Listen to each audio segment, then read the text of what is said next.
ইব্রাহিম আলাইহিস সালাম একদিন আজরাইলকে বলছে, আজরাইল, কোনো নাফরমান পাপীর রুহু যে কবজ করো তুমি, তখন তোমার চেহারাটা কিরকম হয়, আকৃতিটা আমার এটা একটু দেখাও।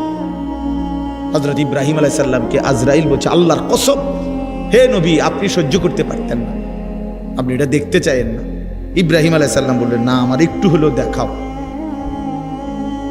তো আজরাইল এই বিভৎস আকৃতি, মানে নাফরমানের জান কবজ করার সময় উনার যে চেহারার আকৃতি হয়, এই চেহারাটা ধরে ইব্রাহিম আলাইহিস সালামকে দেখাইলেন। বিশ্বাস করেন, এই কিতাবে আছে, ইমাম কুরতুবীর কিতাব। ইব্রাহিম আলাইহিস সালাম একটা চিৎকার মাইরা বেহুশ হয়ে গেছে। হুঁশ আসার পরে ইব্রাহিম আলাইহিস সালাম বললেন, আল্লাহর কসম, আয় আল্লাহ, মালিক আপনার কসম, কবরের আযাব, জাহান্নামের আযাব কোনো নাফরমানের জন্য কিছুই লাগবে না, শুধু আজরাইলের এই ভয়ানক দৃশ্য জান কবজের সময় একবার দেখলেই তার সারা জিন্দেগীর নাফরমানির শাস্তির জন্য এটাই যথেষ্ট।